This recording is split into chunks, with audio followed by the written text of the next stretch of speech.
गोंड जनजाति है ना, इसके बारे में हम समझेंगे। ठीक, गोंड जनजाति जो है मध्य प्रदेश के नर्मदा जो नदी है ना, हम देखते हैं नर्मदा नदी जो है मध्य प्रदेश है।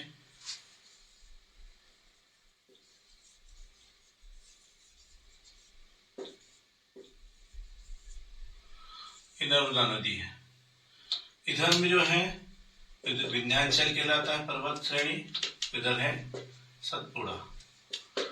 ठीक है, इन दोनों श्रेणियों के मध्य जो है, इन दोनों श्रेणियों के जो पहाड़ है ना, उस क्षेत्र में ये जनजाति पाई जाती है। ठीक है, दोनों नर्मदा के, है ना। ये भारत की सबसे बड़ी जनजाति है गोंड। गोंड शब्द की उत्पत्ति तेलुगु भाषा के कोण से है। कोण जो है उसका अर्थ होता है पर्वत या पहाड़। तो यह जनजाति पर्वतों में निवास करती है, जैसा कि मैंने बताया कि विंध्याचल और सतपुड़ा जो श्रेणी है उसमें यह पाई जाती है। इनकी जो बोली है वो कौन सी है? गोंडी, है ना। जैसा कि मैंने कहा था आपको कि उनका एक सामान्य निवास होगा तो विंध्याचल और सतपुड़ा श्रेणी के पास। फिर उनका एक नाम होगा गोंड है, उनकी एक भाषा होगी गोंडी है। कुछ लोक कथाएं हैं या किंवदंती हैं, उनमें जो गोंडों की उत्पत्ति है वो बोरादेव से हुई है ऐसा मानते हैं। बोरादेव का अर्थ है महादेव। ठीक है, तो लोक कथाओं में ये माना जाता है कि जो बोरादेव है या जो महादेव है, गोंड चूंकि अशुद्ध थे तो उनको एक गुफा में बंद कर दिया। जब उनको गुफा में बंद कर दिया तो एक लिंग देव थे, उनने इनको मुक्त कराया और जंगलों में इनको छोड़ दिया और ये विभिन्न गोत्रों में डिवाइड हो गए, विभाजित हो गए, है ना। ठीक है, फिर जो कनिंगा में है ना, वो कहते हैं कि जो गोंड है ना, गोंड भाषा में यह लोग कोईतार कहे जाते हैं। क्या कहलाते हैं? कोईतार। ठीक, तो कोईतार का अर्थ होता है पुरुष, है ना। इसका अर्थ होता है क्या? पुरुष। उत्पत्ति गोंड की तेलुगु भाषा के कोण से। कोण का अर्थ होता है पर्वत या पहाड़। इसका अर्थ यह है कि जो गोंड है वो पर्वतों में निवास करते हैं, विंध्याचल या सतपुड़ा श्रेणी मध्य प्रदेश के क्षेत्र उसमें संदर्भ में। फिर इनकी एक भाषा है गोंडी। फिर किंवदंती या लोक कथाएं कहती है कि बोरादेव या महादेव से इनकी उत्पत्ति मानी जा रही है। बोरादेव या महादेव ने इनको गुफा में बंद कर दिया, वहां पे एक जो लिंग देव थे उनने इनको छुड़ाया और विभिन्न गोत्रों में इनको जंगलों में भेज दिया। ठीक है, और जो कनिंगम है ना, कनिंगम, उनका ऐसा मानना है कि जो गोंडी भाषा का कोईतार जो शब्द है उसके अनुसार जो गोंड है उसका शाब्दिक अर्थ पुरुष भी है। भारतीय जो जनजातियां हैं उनका जो मानव शास्त्री है उन लोगों ने प्रजाति वर्गीकरण किया है। रिजले है, हट्टन है, गुहा है ना। रंग काला, होठ जो है छोटे छोटे होते हैं, फिर बाल काले और खड़े हो जाते हैं, फिर नाक जो है भारी और बड़ी होती है, सिर गोलाकार होता है, फिर उनका जो मुंह है वो चौड़ा होता है ना। तो इस शारीरिक बनावट के आधार पर गोंड को वर्गीकृत भी किया जा सकता है। जो गोंड जनजाति है, जिस तरीके से वर्ण व्यवस्था में 4 वर्ण है उसी तरीके से इनमें भी उपजातियां हैं, उसका भी सामाजिक स्तरण है कि कौन सी जाति ऊपर है कौन सी जाति नीचे है। ठीक है, इसमें भी कई वर्ग बने हुए हैं। तो इनमें 5 उपजातियां हैं, प्रधान या प्रधान, अगरिया, कोयलाभूतीस, ओझा और सोलाहा। जो प्रधान होता है वो जो मंदिरों में पूजा पाठ करता है, पुजारी का काम करता है। जनरली कौन करता है? ये प्रधान करता है। जैसे हम मंदिरों में जाते हैं और पूजा पाठ जो करते हैं पुजारी करते हैं, तो सामान्यतः ब्राह्मण वर्ग के लोग करते हैं। वैसे ही गोंड में जो है प्रधान जो है वो मंदिरों में पूजा पाठ का काम करते हैं। अगरिया, अगरिया जो लोहे पिटने का काम करते हैं ना, लोहे का काम करते हैं, ठीक है, ये अगरिया कहलाते हैं। ठीक है, जैसा आप लोगों ने देखा होगा कई बार सड़क के किनारे पे कुछ लोग लोहा पीटते हुए, या कढ़ाई है ना, हंसिया है, इस टाइप से उपकरण बनाते हुए दिखते हैं। तो वो उसी प्रकार का काम ये अगरिया जनजाति के लोग करते हैं, जो गोंड की उपजाति है। फिर कोयला भूतीस, ये नाचने गाने का काम करते हैं, है ना। आप लोगों ने देखा होगा कि कई लोग नाचते गाते हैं, नट टाइप का भी है। तो ये लोग कौन है? कोयला भूतीस है ना, ये नाचने गाने का काम करते हैं जनरली। फिर ओझा, ओझा जो है पुजारी का काम करता है, तांत्रिक क्रिया करता है ना। जैसा आप लोगों ने देखा होगा, जो कई फिल्मों में भी दिखाते हैं, एक आध अग्नि का कुंड होता है, उसके आसपास नाचते हैं और बाल बाल घुमा घुमा के करते हैं। यदि भील जनजाति में उनको बड़वा कहते हैं, है ना। तो वैसा कहीं देखा होगा। तो ये लोग ओझा होते हैं। फिर सोलाहस जो होता है, सोलाहस एक उपजाति है गोंड की, वो बड़ेगिरी का काम करती है। बड़ेगिरी काम मतलब जो किसान होता है उसके हल बनाना, बैलगाड़ी को सुधारना, ये सारे काम कौन करता है? सोलाहस करता है। तो इसकी 5 उपजातियां हैं, किसकी? गोंड की। ठीक है, पहली प्रधान जो काम करता है मंदिरों पूजा पाठ का, अगरिया जो लोहे का काम करता है, कोयला भूतीस जो नाचने गाने का काम करता, ओझा जो तांत्रिक क्रिया करता है, पुजारी का काम भी करता है। क्योंकि ये कई बार देखा होगा कि सुधार, जो आदमी बीमार हो जाता है, भूत प्रेत लग जाते हैं, ऐसा माना जाता है, तो उनको उतारने का काम कौन करता है? ओझा करता है। जो सोलाहस है वो बड़ेगिरी काम करता है, मतलब जो सुतारी का काम होता है वह ये करता है। जैसा कि मैंने 5 उपजातियां बताई थी, वो व्यवसाय के आधार पर थी, है ना। उनका अलग अलग व्यवसाय था, उस आधार पर उनको वर्गीकृत किया गया था। क्योंकि निवास के आधार पर भी यदि गोंड जो जनजाति है उसको यदि बांटते हैं तो 2 होते हैं या विभाजित करते हैं, तो राजगोंड और धुरगोंड। जो राजगोंड होते हैं वो जमींदार होते हैं, जो भूमि स्वामी होते हैं, उनके पास भूमि होती है ना, ठीक है। और जो धुर गोंड होते हैं वो सामान्य व्यक्ति होते हैं, जिनके पास वो भूमि स्वामी नहीं होते, जमींदार टाइप के लोग नहीं होते, वो धुर गोंड कहलाते हैं। जो गोंड जनजाति के पुरुष जो है उनकी वेशभूषा कैसी होती है? बंडी। आप लोगों ने जिम करने वाले लड़कों को देखा ही होगा, स्लीवलेस बनियान पहनते हैं, है ना, उसको बंडी कहते हैं गोंड लोग। फिर धोती घुटने तक पहनते हैं, ठीक है, यहां तक, है ना। फिर माथे पर मुरेठा बांधते हैं,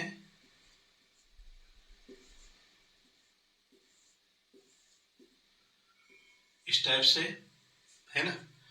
और कंधे पर एक कपड़ा लगा लेते हैं, इसको पिछोना कहते हैं। जैसे कंधे पर पिछोना रखते हैं, जैसा कि आजकल जो राजनीतिक दल के छोटे छोटे नेता होते हैं या कार्यकर्ता होते हैं, गले में गमछा डाल लेते हैं ना, पार्टी विशेष का। किसी का तिरंगा, तो किसी का ऑरेंज और हरा, और किसी में साइकिल बनी हुई, तो किसी में झाड़ू बनी हुई, इस टाइप से। वैसे ये कंधे पर पिछवाना रख लेते हैं। कौन? गोंड जनजाति के लोग। सिर पर मुरेठा बांधते हैं, ऐसा, ठीक है, छोटा सा एक कपड़ा बांध के ऐसा मुरेठा बांध लेते हैं, है ना, ठीक। फिर इनके हाथों में चांदी का कड़ा होता है, ठीक। ये आभूषण प्रिय होते हैं, कौन? पुरुष भी, वो भी, है ना, चांदी का कड़ा। आजकल जैसे ब्रेसलेट पहनते हैं ना, सलमान खान ब्रेसलेट पहनता है, वैसे ही लोग ये चांदी का कड़ा पहनते हैं। कानों में बूंदे पहनते हैं, ठीक है, दोनों साइड। आजकल जो लड़के हैं एक कान छिदवा कर या डायमंड या सोने या चांदी वांदी की रिंग पहनते हैं, उसी तरीके से गोंड जनजाति के पुरुष जो है वो भी पहनते हैं। कभी कभी ये मोर के पंख लगाकर यदि नृत्य करते हैं तो मोर के पंख लगाकर भी रहते हैं, ठीक है।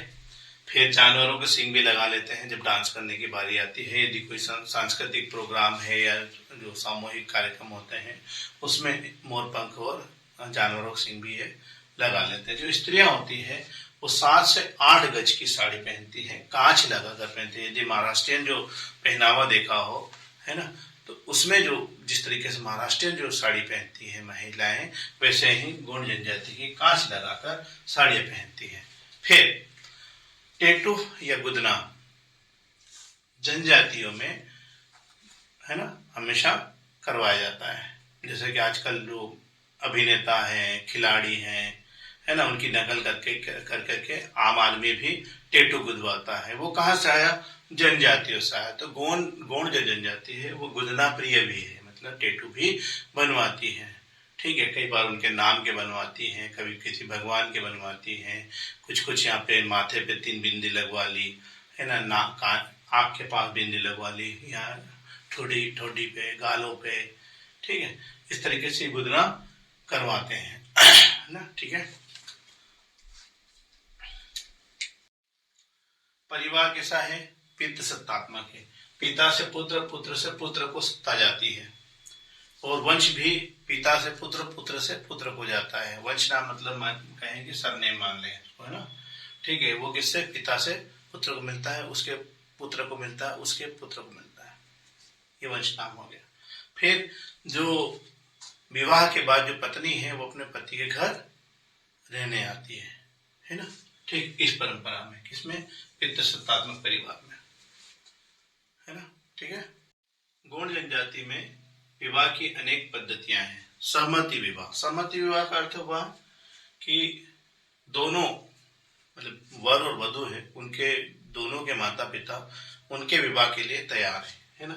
सहमति विवाह, जहाँ पे दोनों की असहमति है, माता पिता के असहमति है, तो वो जो लड़का लड़की है वो तो आपस में खुद को पसंद करते हैं, तो वो भाग जाते हैं, है ना, पलायन कर जाते हैं। ठीक है, जनरली इस प्रकार के विवाह भी पाए जाते हैं, है ना। फिर सेवा विवाह, सेवा विवाह का अर्थ यह है कि जो गोंड जनजाति है और जनजातियों में विशेषकर वधु मूल्य पाया जाता है। वधु मूल्य,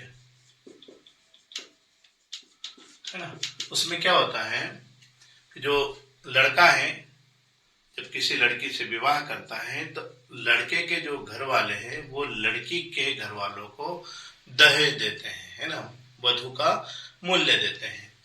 इसमें ऐसा माना जाता है कि जो वधु है या जो लड़की है किसी परिवार का हिस्सा है, फिर वो चूंकि यहाँ पर जो जनजातियां होती है वो श्रम आधारित है ना, तो लड़कियां भी कहीं ना कहीं घर में काम करती हैं, है ना, खेत में काम करती है, बच्चों का देखभाल करती है, तो उनका एक जो जिम्मेदार व्यक्ति किसी और परिवार में जा रहा है तो उसका हर्जाना बतौर वधु मूल्य लिया जाता है ना। तो वधु मूल्य किसको देना होता है? वर को। चूंकि वर शादी करना चाहता है लेकिन उसके पास पैसा नहीं है या कुछ भी जो सामान है वो देने को नहीं है, उसके पास वधु मूल्य देने का पैसा नहीं है, तो वो क्या करता है, जो लड़की है लड़की के घर में जाकर काम करता है, सेवा देगा, सेवा के बदले में वो वधु लेकर आ जाएगा। तो वो वधु मूल्य किस तरीके से चुकाएगा? सेवा करके, है ना। ठीक है, जैसा कि हम आजकल जानते हैं कि सेवा क्षेत्र में हम प्रथम है। ठीक, फिर परिवीक्षा विवाह। परिवीक्षा विवाह क्या है कि एक जो पुरुष है वो लड़की के घर जाता है ना, और फिर वहां पर काम करता है, और जब लोगों उनके जो लड़की के परिवार वालों को लगता है कि हाँ ये लड़का ठीक है ना, तो वो उससे शादी कर देते हैं, अन्यथा उसको रवाना कर देते हैं। तो पलायन विवाह में लामझना शब्द का यूज होता है ना, ये लामझना कहलाते हैं। जो व्यक्ति या वर सेवा विवाह के अंतर्गत सेवाएं देता है, श्रम करता है, तो वो क्या कहलाता है? लामनाई। ठीक है, फिर जो गोंड जनजाति है उसमें अंतर विवाह है, बहिर्विवाह है, इनका कठोरता से पालन होता है। टोटम समूह है ना, तो टोटम समूह में भी आपस में विवाह नहीं होता है। अभी टोटम क्या होता है ये भी हमको समझना पड़ेगा, है ना।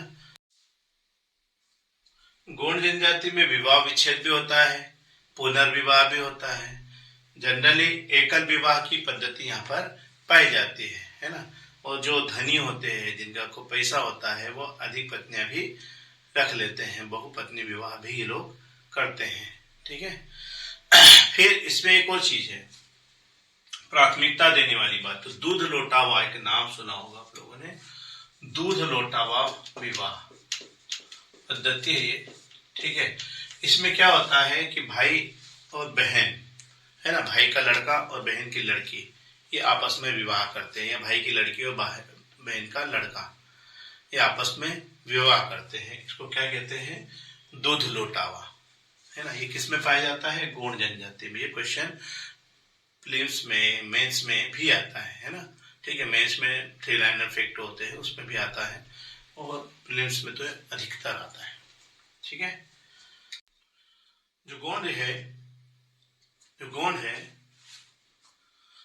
उनका आर्थिक जीवन जो है इस प्रकार का है कि ये कृषि करते हैं, कृषि मजदूरी करते हैं। ठीक है। इसके अलावा बारी नामक खेती करते हैं। फिर कोदो और कुटकी जो धान होता है उसकी ये खेती करते हैं। फिर इसके अतिरिक्त वो मिट्टी के बर्तन बनाते हैं, सूत काटते हैं, है ना, ऐसे अन्य काम भी करते हैं। फिर धर्म और जादू। तो जो गौड़ जनजाति है आत्मा में विश्वास करती है ना। ठीक, इसको आत्मावाद कहते हैं। और इनका जो प्रमुख देवता है बूढ़ा देव है। ये भी क्वेश्चन आता है, बूढ़ा देव या बड़ा देव, बोरा देव जो भी है ना, बोरा देव बोलते हैं उसको।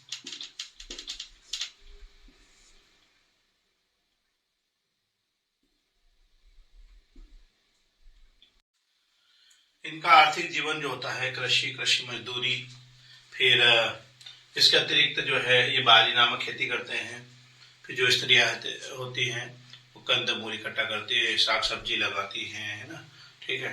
फिर इसके अतिरिक्त ये लोग कोदो और कुट की धान की खेती करते हैं। फिर ये लोग मिट्टी के बर्तन बनाते हैं, सूत काटते हैं, आदि कार्य करते हैं। ठीक है। फिर इनका धर्म और जादू। जो गौड़ जनजाति में धर्म और जादू दोनों होता है। तो ये जो जनजाति है पूर्वजों की आत्माओं में विश्वास करता है ना। आत्मावाद मानते हैं ये लोग। इनका जो प्रमुख देवता है बोरा देव या बूढ़ा देव है। ठीक है। ये लोग कृषि औजारों और अन्य हथियारों को भी पूजा करते हैं। जैसे हम लोग देखते हैं किसान लोग जब बोहनी होती है, बारिश होती है, और सबसे पहले हल की, है ना, बैलगाड़ी की, और भी जो उनके जो कृषि की सामग्री होती है उनकी पूजा करते हैं। हथियारों की भी पूजा करते हैं, है ना। हम लोग देखते हैं नवरात्रि में, तो नवरात्रि में लोग हथियारों की भी पूजा करते हैं। यदि हम पुलिस की बात करते हैं तो पुलिस लाइन में भी हथियार होते हैं, उनकी भी पूजा की जाती है। तो वैसे ही गौड़ जनजाति भी अपने हथियारों की पूजा करते हैं। फिर जादू में भी विश्वास करते हैं। जैसा कि हमने कहा था कि ओझा जो है वो तांत्रिक क्रिया करता है, मतलब जादू करता है। ठीक है। उससे तांत्रिक क्रिया करके जो प्रेतात्मा है या जो भी है उनको निकालने का कौन करता है? ओझा करता है। मतलब उनमें जादू में भी विश्वास किया जाता है। ठीक है। फिर इनमें अन्य विशेषताएं भी कई है ना, कि जो गौड़ जनजाति है दफनाते भी हैं और दाह संस्कार भी करते हैं पहले। लेकिन शुरू में ये लोग दफनाते थे, लेकिन जैसे हिंदू जो जातियां हैं उनके संपर्क में आए थे, इन्होंने दाह संस्कार भी शुरू कर दिया।